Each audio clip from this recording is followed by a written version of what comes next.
In 3, 2, 1. All right. Hey, everybody. Welcome to No Code Data and AI session number 4. Today, we are actually going to be continuing with our LLM Inside Bootcamp series. We've talked about, just in general, introduction to large language models, generative AI, how they can be used to automate your job. We have talked about the roadmap for prompt engineering, beginning from people that are non-technical all the way to people that are data scientists and machine learning engineers. We then went into the strategy and theory of how to use large language models and how they can be used with your own data without having to, for example, train your own large language model. And we talked about a little bit about retrieval augmented generative AI, which is, again, with your data, but there's different patterns that can be used. If you're curious about any of this stuff, you can watch the previous videos. And you can also sign up for the boot camp that we're going to be doing in person on June 27th in Santa Clara. And we'll do other ones in person as well as repeat these series at another time. I'm going to go ahead and share my screen. Although this is a webinar, I do intend to be as descriptive as possible so that you can listen to this later on when you're, listening to this on YouTube on your walk, or if and when we put this out on Spotify and iTunes, you'll at least get the gist of what we're talking about. In software in general, and actually in architecture, there's a concept of design patterns, and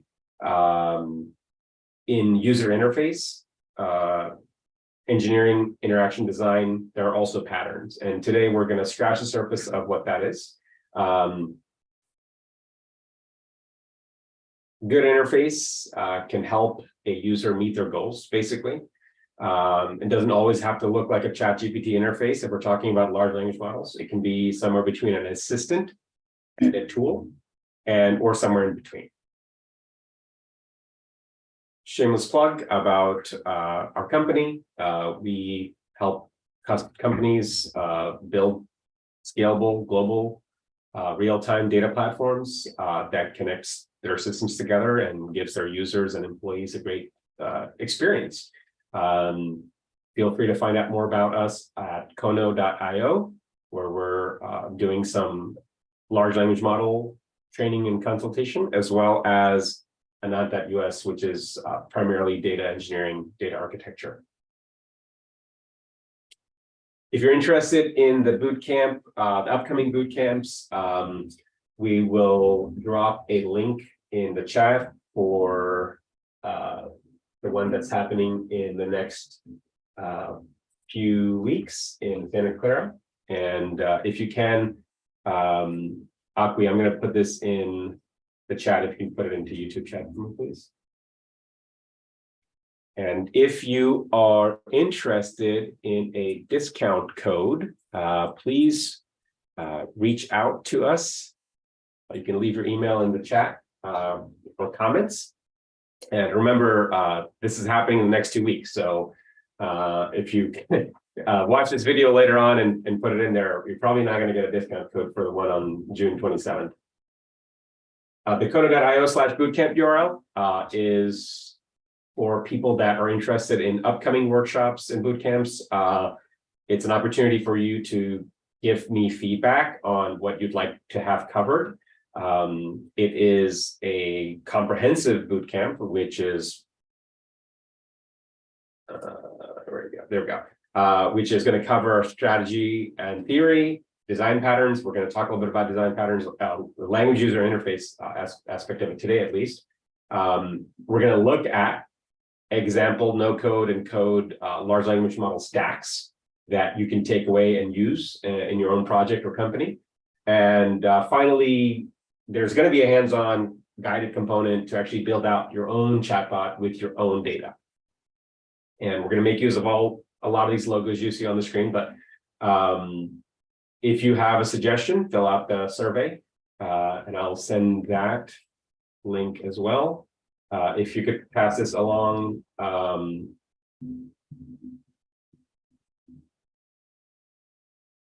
people to fill out the survey. Okay. And if you do fill out the survey, we're going to invite you to our Discord channel where we discuss all of this AI and LM stuff. And there's a constant stream of links that we're curating about this, so you'll never be bored. Today's agenda. So what is a language user interface? Difference between an assistant versus a tool. We're going to look at some design principles from at least one of the books I'm going to recommend. And we'll take a look at some of these language user interfaces. I'm going to try to do some hands-on demos if we have time.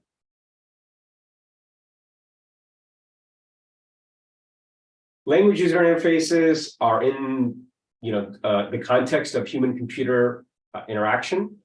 They are building on a long history of user interfaces.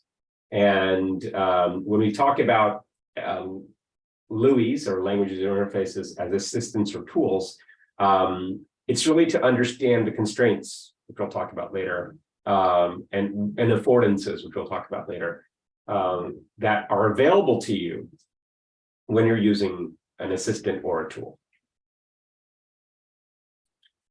So what is a language user interface? So technically it's an interface, also referred to as natural language user interface, because you can have a programming language user interface as well, but this is natural language, meaning for us, English, for somebody else, it could be French, it could be Chinese, it could be Arabic, it could be any language that people speak, human language, right?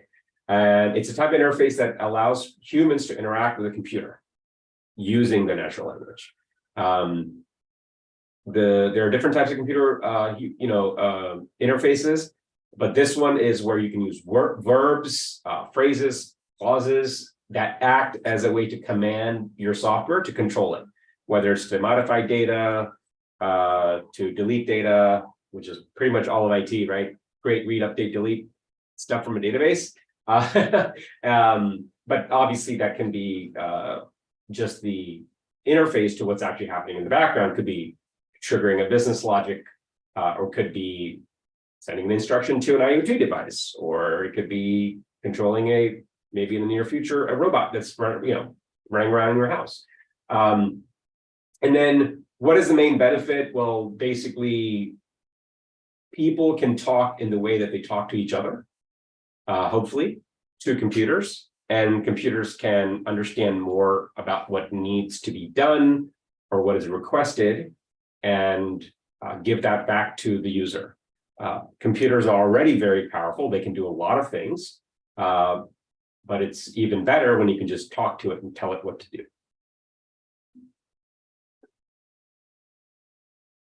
Sorry, that's a big key. So this timeline I got from Pinterest. I couldn't find the source image, but it shows a timeline from basically the IBM 5100, which people could use the basic computer language. It has on there the Apple II OS. It has the Macintosh. It has the first Windows, all the way to Windows 7, which is 2009. And it's not any more current than that, but I just fast forwarded from there to basically touchscreen interfaces like the iPhone, iPad, Microsoft Surface. But in this evolution, we see command line interface, then we see graphical user interface, and touchscreen interfaces. And in these touchscreen interfaces, they've also had some natural language interfaces like Siri or Alexa or Google Assistant, where you can press a button and talk to it. And so language user interfaces are not just chatbots, right, where you type in stuff. Language user interface goes beyond that. It's, can you talk to it, right? But if we look back at user interfaces, you can actually go back all the way to when people created language in the first place, right? So originally, at least the written record, as far as we know, is in caves where there's drawings. And then eventually there are visual languages like hieroglyphics, all the way to alphabetical languages that are, like based on the alphabet, the Greek alphabet, essentially the Greco-Roman alphabet. Then there's the Cyrillic alphabet. Then there's the Sino Chinese Japanese branch of language, which is it forked, but basically they all start with katakana and hiragana characters, kanji characters, and somewhere in between pictures and or people talking to pictures to represent ideas to people writing things down. We started to have typewriters where things could be and actually the printing press, which could put these characters and replicate knowledge in mass. From there, we get to command line interfaces, and originally computers, and in fact, you can't see this, but originally we would use punch cards, then switchboards, then we start to type in the computer. We had a mouse. Eventually, we had some GUI. We have touch. We have voice, and the timelines can be representing different things. But eventually, what this is coming down to is how are humans initially communicating with each other, and then how are humans communicating with each other with the help of computers? Because what do computers do? They take knowledge from a person, they put it into a system, and it gets distributed. Like, let's say that's the internet, right? Or when you're using software, it puts data into a computer, and then that data can be looked at by somebody else or by a system. Essentially, the computer is an intermediary between humans, and now with language user interfaces, the computer itself is kind of like a quote unquote human. It can understand human language, and it can do some of the things that humans can do, but it's basically becoming a better intermediary than you having to type in something or you having to draw something with your mouse. So when I think about computers as assistants versus tools, it's really to differentiate between my expectations of that computer or software. When it's an assistant, I'm expecting it to be more like a human. I'm expecting it to do things that a human can do.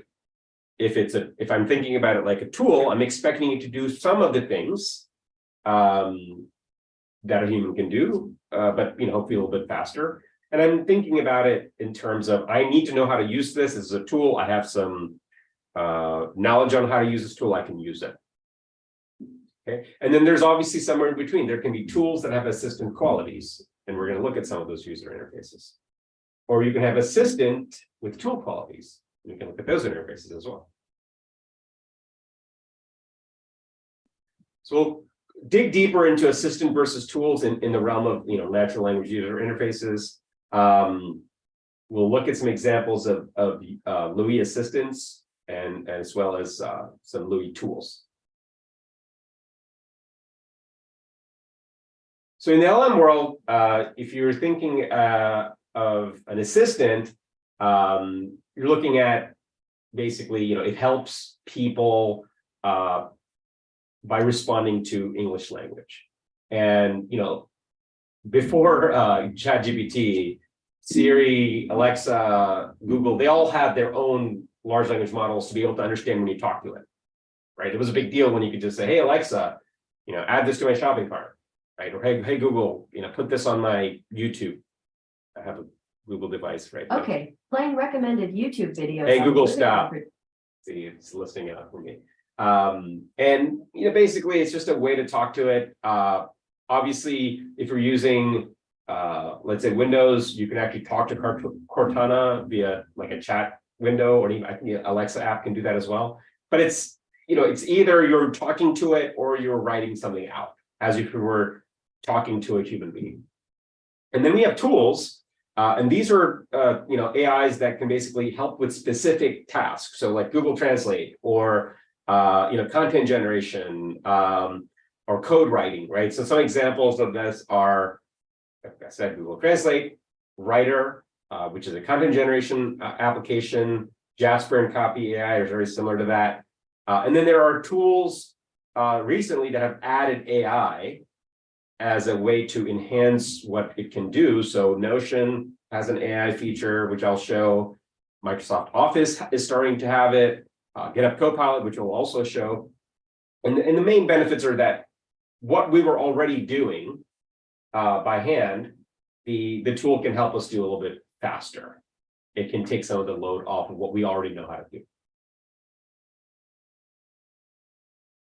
There's tons of great books on human-computer interaction. I was introduced to this field by a mentor of mine who told me to read The Inmates Are Running the Asylum by Alan Cooper. Alan Cooper was the inventor of Visual Basic, which basically revolutionized how software was built. And the story goes that he wanted to make it even better. And Bill Gates was like, F it, let's just ship it, let's make some money off it. So he quit and he stopped making software and he started a design firm that makes products in general, called Cooper Design. And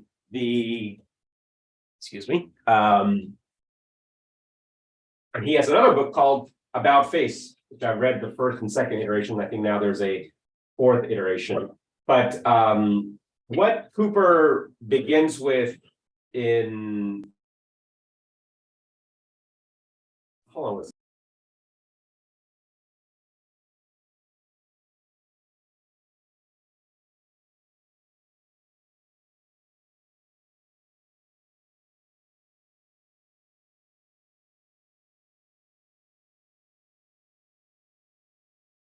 Now, if only my dog could understand what I'm saying. Sorry about that. But the inmates that are running the asylum taught me what's called goal-directed design. And it's not a very technical book, but it just gives great examples of how to think about a design problem. And these are fundamental design books. It's not just for language user interfaces, right? So, especially if we're making software, it's yeah, that's okay. I think I turned it off on purpose, oddly. So in terms of language user interfaces, they're going to be in the context of other interfaces. So we need to know how to design good software in general, right? And the other book that I was recently introduced to is The Design of Everyday Things by Don Norman. I learned about it at the FSDL bootcamp earlier this year, and great book. Read some of the summaries of it. I started reading the full book, and it gives a good starting point for us to evaluate if a tool is good or bad based on some principles. And more to come when we continue to iterate on this bootcamp. Hopefully, I'll have criteria from all these books to evaluate different interfaces. And actually, for people that are going to be listening to this, so the 4 books I'm mentioning here or 5 books actually: Inmates Are Running the Asylum by Alan Cooper, About Face by Alan Cooper, which is the essentials of interactive design. The Inmates Are Running the Asylum, its byline is Why High-Tech Products Drive Us Crazy and How to Restore the Sanity. The Design of Everyday Things by Don Norman. Don't Make Me Think by Steve Krug. Designing Interfaces, Patterns for Effective Interaction Design by Jennifer Tidwell. That's a O'Reilly book.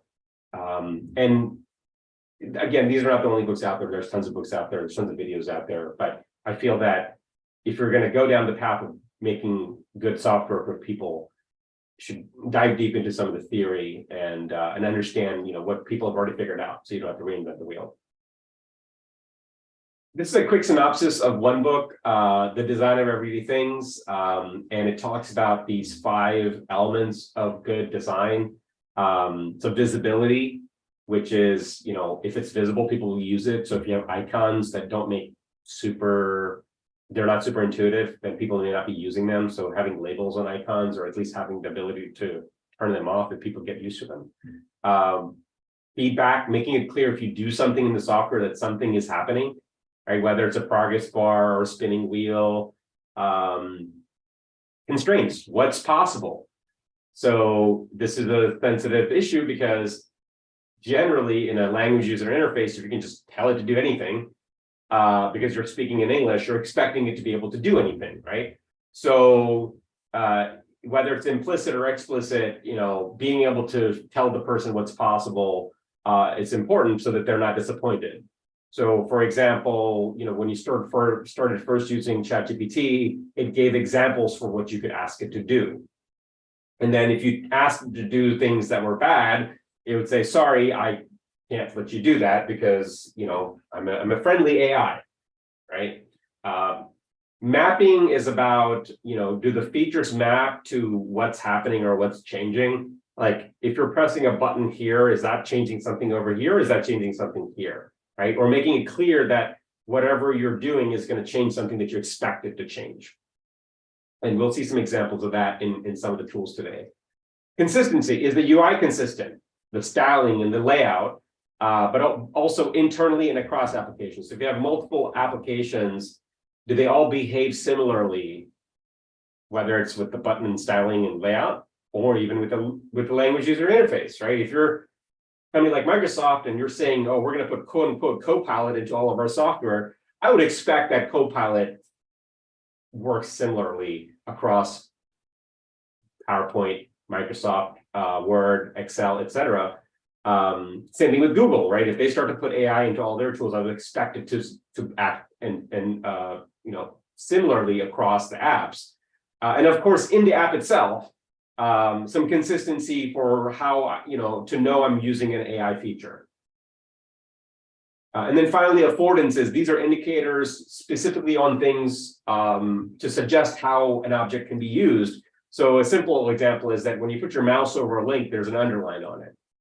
That's been around for a long time. That's a simple affordance. Or in the real world, if there is a door with a handle, it means that you should pull it, right? Or if it's a door with a piece of metal doesn't need to be there. It's just a suggestion that you push it, okay?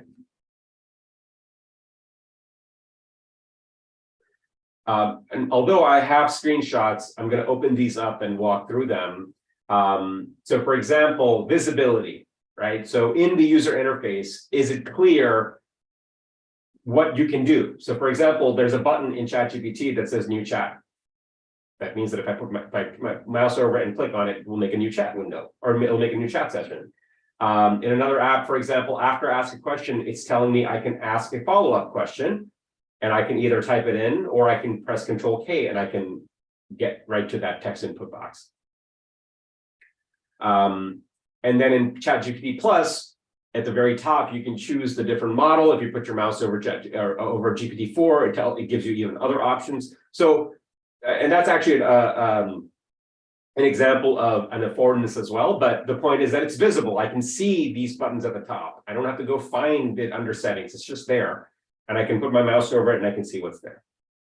In Writer, for example, when you select text, it gives you certain things. That's also an affordance. But again, it's visible. I don't have to go look up, somewhere else to find it. And that's also good mapping because that means that these buttons, command, improve, rephrase, that's going to be applied to the text that I've selected and not somewhere else. Feedback, making it clear if something has happened, right? So specifically ChatGPT, when you ask a question, it starts to blink and then it starts to type things out. So you know that it's quote, doing something, or if it's doing, if it's browsing the web for you, it'll tell you what it's doing, right? As I said earlier, in language user interfaces, constraints are important. The LLMs are smart, but they're not that smart. I mean, they're kind of like a really, really smart assistant or an apprentice that needs to be told exactly what to do. So when it's put inside an interface, good constraints help. So for example, when you open up Bard, it tells you, hey, here are the things you can ask me. And again, it gives you examples, and that comes back to the expectations that we're setting for the user. In Writer, for example, you can choose a type of use case and it gives you the different type of things it can do. Now, if you give it more specific instructions inside Writer, it can do more things now. I mean, especially in recent versions, you don't have to be limited, but it's at least telling you that these are the starting points. In Notion, as you start to type stuff, sometimes it'll suggest AI actions. Other times, when you press slash, which is the command palette, which is a UI pattern, it gives you things you can do with all of Notion, but it actually indicates, and it's an affordance, that the AI stuff is available to you. And one of the consistency features is that all the AI features that have an icon that is purple. So you know it's an AI feature.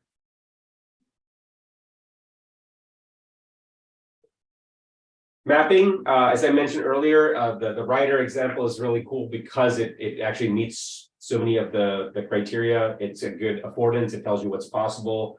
It's a good mapping. It tells you exactly where it's going to be. It's visible. Another example for mapping in writer is there used to be just copy, and then they added image generation and chat as a feature. So you basically know where to go when you want to try out these features.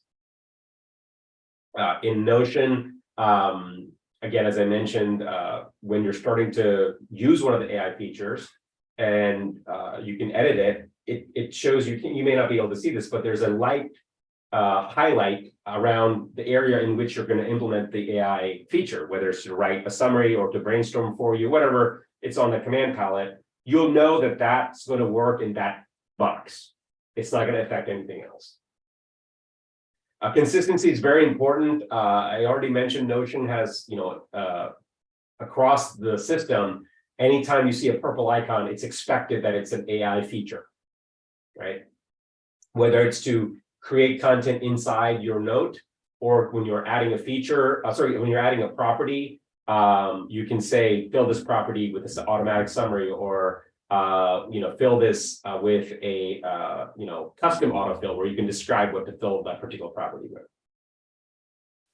Writer, ChatGPT, a lot of the apps that you use, pretty much they have some consistency. So in Writer, depending on which feature you're using, whether it's copy, image, or chat, essentially the buttons are similar. In chat and copy, for example, the tone. There's a similar list, a language, there's a similar list. And the buttons are all orange. That means it's an action, to do something for me. And that's an example of affordance, which is, does the feature suggest an action that makes sense? So when I'm using GitHub Copilot, as I start to type in something, it's basically showing me the code that it can write for me. I don't have to do it, but it's giving me that option. In DocsGPT, which is an open source project based on LangChain and Face and ChatGPT API, you can host it on yourself, and I'll actually log in and show it to you. There's a place where you can upload a PDF. So this little cloud icon with an up button, I mean, it's a very common icon, but you basically know that that's the place for you to upload something. And then if you see this little caret here next to DocsGPT, you can actually choose which document to talk to, because that's what it's doing for you. You upload a document and you can talk to it. So I'm going to do some demonstrations before we talk about the key takeaways. The first, obviously, I would say, without any reservation or bias, I think the first thing to take a look at is ChatGPT. So let's see. So I've been using this, and I've actually recently purchased the ChatGPT Plus interface. But we have an interface which is primarily a chatbot. That's what it started off with. It was just this. So there was no new chat. It was just chat, and then you talk to it, and then eventually you start to have these sessions, and you can switch between sessions. Here are some visible icons that you can put your mouse over to see what they do. It's clear that I can send a message here. It has a typewriter kind of blinking cursor, and unless I put something in here, it doesn't let me send the message, right? And now some of the recent features also in here is the addition of, for example, plugins. So after I've chosen ChatGPT 4, I can then choose different plugins to use in that particular conversation. It's not explicit that I'm choosing the plugins just for this conversation. And I think that's a good assumption, right? Maybe in one of my threads, I'm using one set of plugins or one particular plugin, and in another one, I'm using another set of plugins. So ChatGPT, for the most part, is like an assistant with some tool qualities. And the tool qualities are really coming from the plugins that are available. And that's probably most of the software competitors to ChatGPT. That's what they're trying to do. I mean, in fact, I know like 10 applications that look and feel just like ChatGPT, right? Another good example of a clone of ChatGPT is DocsGPT. And I just, signed in to the free account. And, it's similar in the sense that I can choose the model. If I pay for it, I can use their GPT model. This is paying for DocsGPT, not for my own ChatGPT. And I can ask questions based on the documents that are here uploaded, right? So here's basically an affordance that if I click on this, it's going to do this. There's an affordance that if I put this here, I can upload a file. I have a PDF somewhere. Let's see.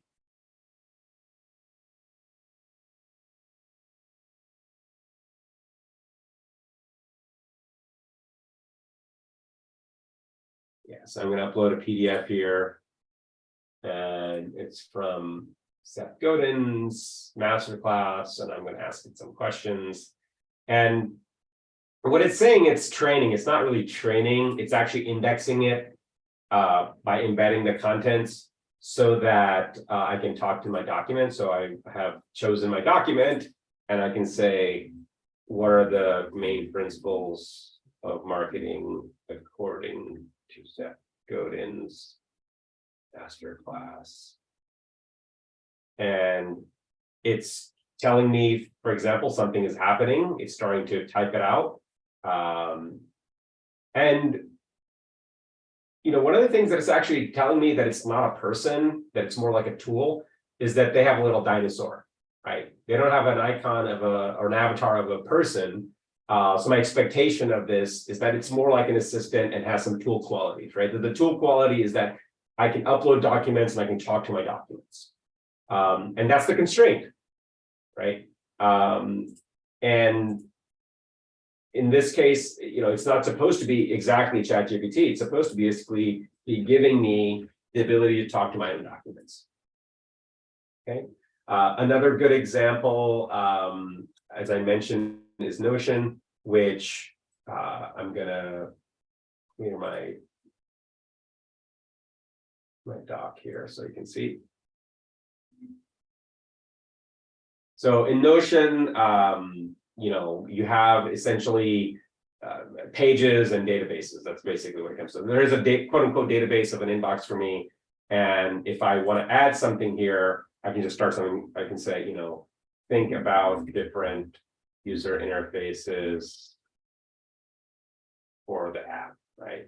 And this is standard Notion behavior. Now, when I open it up, again, standard Notion behavior. But what I can do here is I can say, make me a summary, right, of the content of this document. That's a new property. But let me first type out some stuff in here. So I can just use it. I can say some ideas like click to complete. Another one could be one-on-one chat. Another one could be command palette.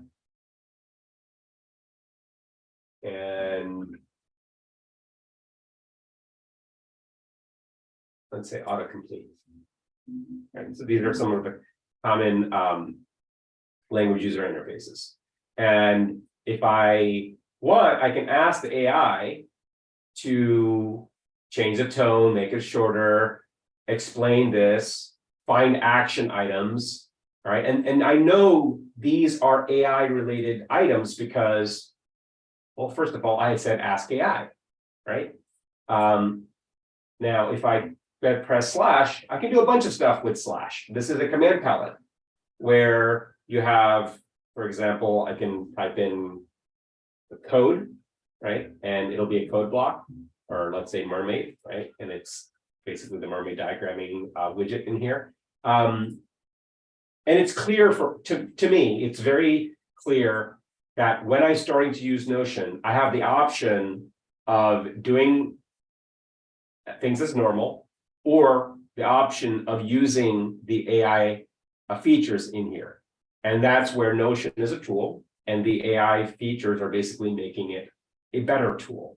I don't expect Notion to talk to me, but I do expect Notion now to augment what I'm already doing with repetitive tasks. So I have some stuff in here. And in fact, I'm going to say, ask AI to write, continue writing, or I should say, write me some of the common practices about in language user interfaces, right? And it's going to start doing this. I don't know if it's actually relevant for what I need. I'm just going to continue writing it. All right, so it's definitely showing me, it's giving me feedback as things are done. And I'm going to add a property, and this is the other part of it, right? There's the AI tools features inside my main content, and then there's the AI tools features on properties of the database record. And I can say, do an AI summary, right? Basically, it's a summary of whatever is here, and I can say, just try it on this page, right? Okay, so it wrote me a little summary about whatever is here. So between these two areas, I have a pretty good understanding of what the AI features are. And again, I don't know if you can see this, but it's actually showing me that this property is an AI enabled feature because there's a purple icon in here. And that's really consistent for Notion. Go ahead and delete this because I don't need this. Okay. Another good tool that I've been using for a while, and Writer actually was powered by some of the original GPT APIs, so I've been using it for a while.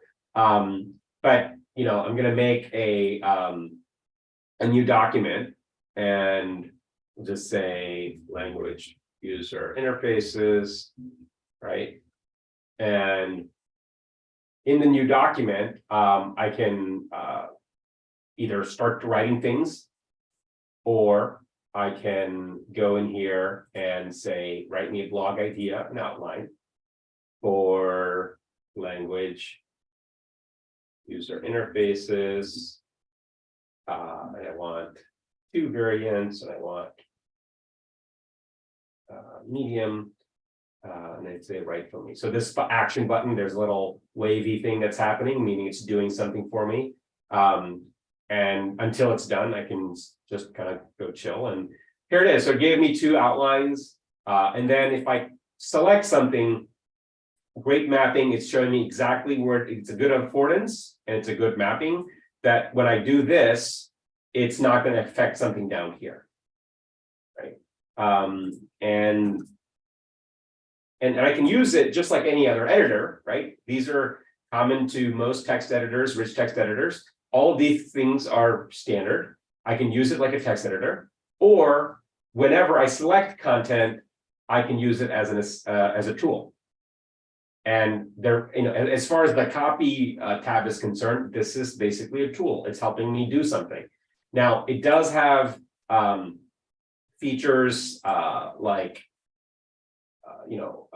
text to image, which are powered by, I think, DALL-E, because they are using OpenAI in the background. And then it also has a chat where I can talk to it like ChatGPT, right? And I don't really use these 2 things, but I know that they're there. And let's see what this does. You know, what are language user interfaces? right? So it's similar to what it was doing before. It has a little, squiggly line that waves around saying I'm doing something, and then once it's done, it's done. It's giving me this affordance that I can copy this content, right? And it basically inserts it into my document, right? So that's an assistant. Sorry, that's again, it's a tool quality for me.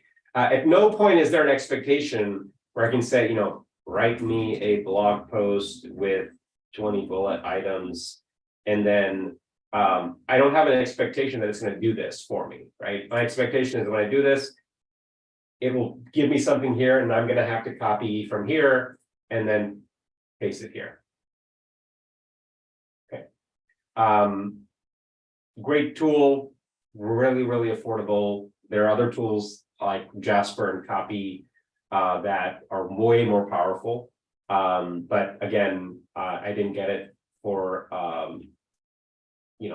it was really for personal use initially. And then over time, they've added a bunch of things that you can do with it. And finally, I want to show Visual Studio Code because this is one of the best, I would say, first interfaces in the tool category. And I'm going to open up another.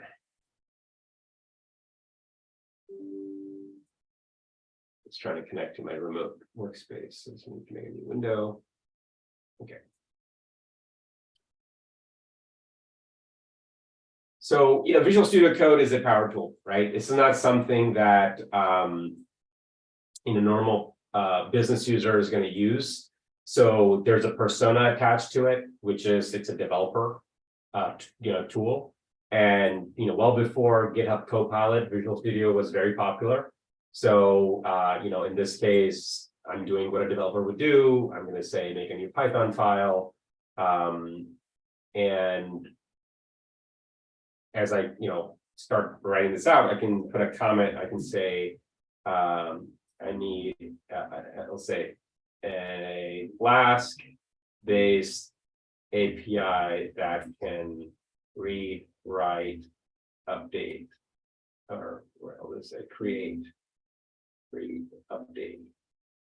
And as you can see, it's already starting to give me options as I'm typing it. So it's telling me what's possible, and I can choose between, I don't have to take what it gives me. There's other examples, and I can either accept it or I can accept just that word, right? So as a user, I'm just going to hit tab, right? And it's starting to continue my comment. And what my expectation of GitHub Copilot was that I would give it a comment and it basically does everything for me. And actually, what I learned is that GitHub Copilot is actually better if you give it some structure and with comments, and then it fills it out for you. So, example, I'll put, well, there you go. It's going to do some imports for me. And I'm just hitting tab, by the way, right? I'm just pressing enter, and it's predicting what needs to go here. And again, I'll show you what are the options, right? So like, there's a lot of different things that it can do for me. And I'm just going to continue forward. And then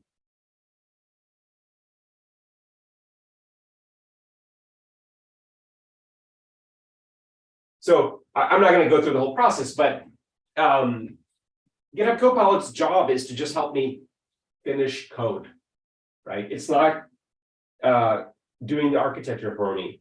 It's not taking a simple prompt like make me an app that does XYZ and then doing it for me. It's taking specific directions, and it does a pretty good job of that, right? So here's a Python application that it started for me. I'm going to select a language, and I'm going to say this is Vue, and I'll say I think it's like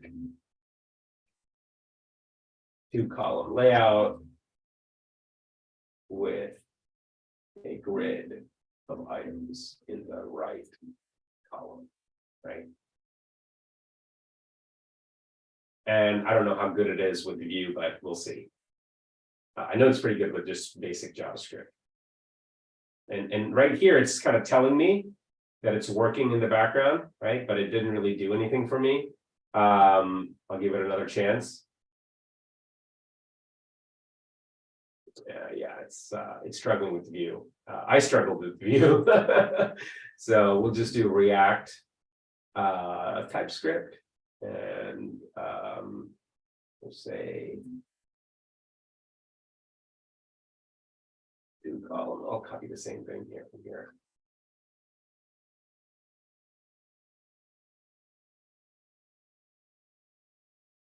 And it's starting to do stuff for me. And yeah, so it's on its way to basically giving me code now. It can also do things like, I already did that.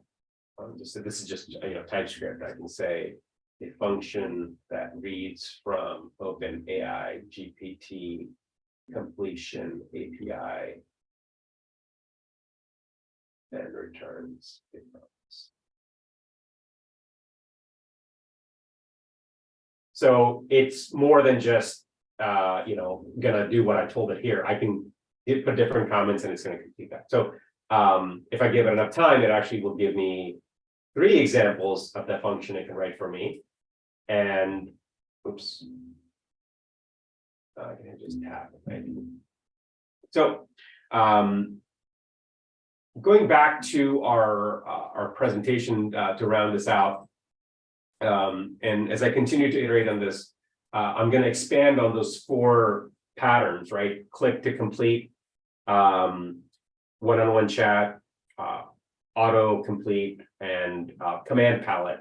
And there's going to be more, but these are the ones that I commonly see in applications. And it's not like that's the only thing that you're going to be limited to. It's just these are ones that are popping up right now. So key takeaways for language user interfaces. It's the same key takeaways that are there for any good user, centered design or goal-directed design, whatever you want to start with.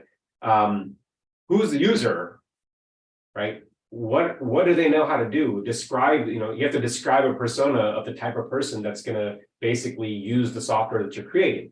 So, for example, if you are trying to help people who are applying for a job at your company, then you have to assume that they don't know everything about your company. So there's that aspect of it. But how do you want to help them? Well, what is their goal? Well, they want to get hired. So how can a language user interface help them? I don't want to just say chatbot, but I think that probably makes sense, right? Because you're on a HR website and a little thing will pop up and you start talking to it. And the type of questions they may ask is, how do I schedule an interview, or how do I apply for the job? And the large language model is only going to be able to do what the data it has access to, which is pre-trained data and then your information. How the user is interacting with your application that all depends on you. If it's somebody that is working in your company and they're taking lots of research that they're doing and summarizing it into bullet points so that management can read these executive briefings, for something like that, you don't need a chatbot. You may just need a place for them to copy and paste links and hit a button to say summarize these web pages that I curated, right? And so that's a tool. That's something that you can make without having any type of chatbot there. So it depends on the user and what their goals are. And you can decide whether it's a tool or assistant based on what you're able to do. So in terms of an assistant, the expectation is high. It's going to do a lot of things for me. It's going to act more like a human being. For a tool with assistant qualities, I have much lower expectations.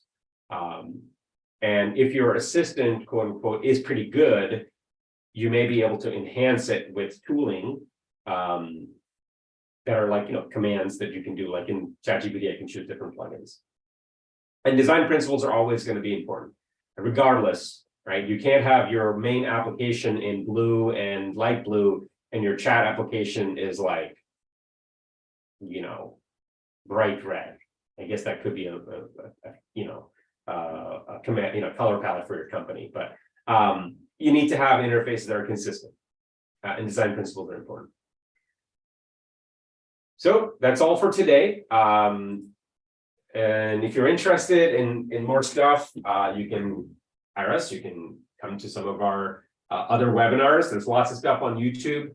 And just again, to remind you guys, the no code bootcamp, no code data and AI bootcamp, the first in-person one is June 27th. We put a link out there, and check it out. And if you want a discount code, let us know.